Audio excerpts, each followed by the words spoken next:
Hi there, I'm Drew Badger, the world's #1 English fluency guide, and it is a pleasure to welcome you to another advanced listening practice lesson.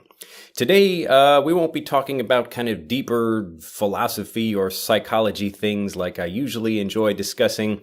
I just wanted to talk about a couple of things because I do get lots of letters from students, and often they will have quite good English, but they will have a few things, kind of slight mistakes that really stand out. And to stand out, this is a really great phrasal verb, meaning that something is more prominent or more noticeable than other things. So if I have a bunch of circles in front of you and then one square, your mind will notice the square more.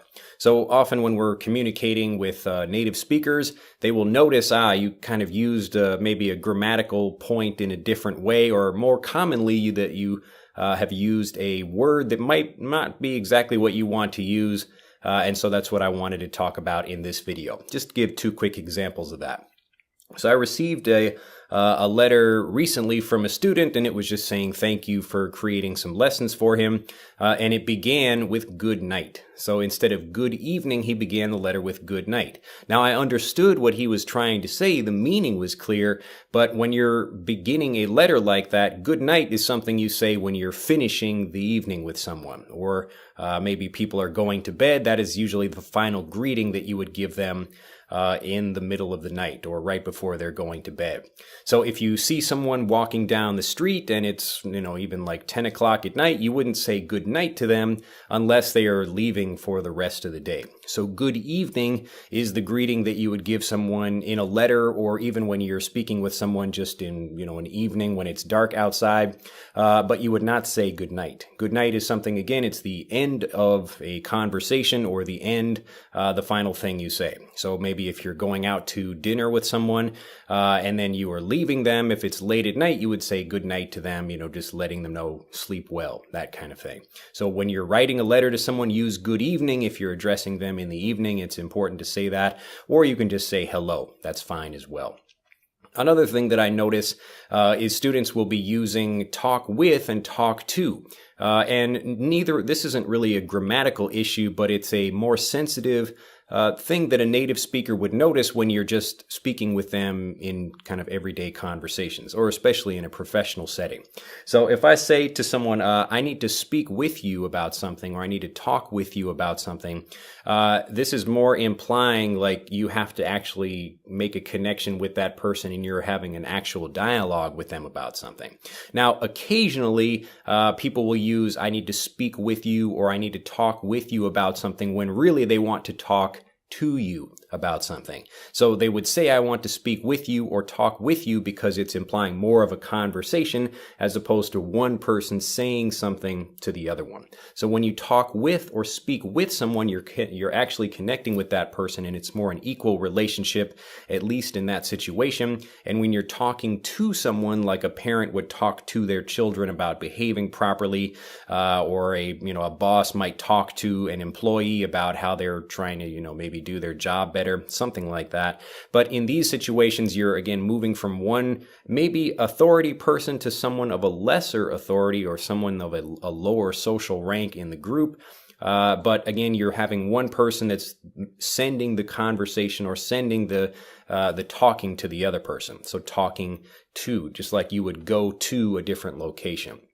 But when you speak with someone, like yesterday, I spoke with a friend of mine about going to, a vacation. So I spoke with a friend of mine because we were talking together. It's an exchange of ideas, and we're both in the conversation. So when you're speaking with someone or talking with someone, and you can use either of these, speak with or talk with, you're having a conversation with the other person, not the one-way direction of a conversation or the one-way direction of words.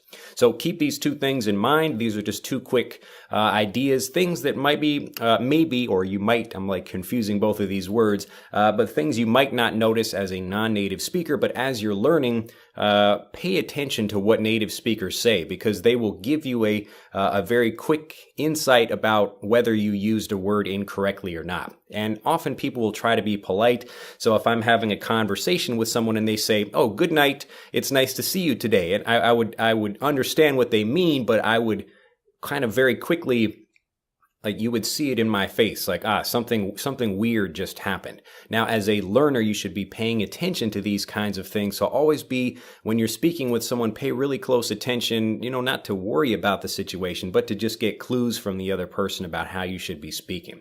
And if maybe I'm in a conversation and they just say good evening to me, then I don't think about it, because that's the natural thing that people would be using in that situation. So good night. It's nice to see you again. How was your day? Wait a minute. They just ended the conversation at the beginning. I don't understand what happened there, but I might want to be polite and not say anything about it. But you'll still kind of notice the way a person is reacting in these situations. And if you can, just ask them, oh, did I say something incorrectly?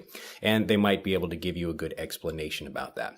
Anyway, if you have enjoyed these kinds of tips and you'd like to hear more of them, specifically talking about maybe the ways that a non-native speaker might use something incorrectly, or that you might use something incorrectly, and that there's a better way to express it. If you have specific questions about things like that, just put them in the comments below and they might make it into future videos.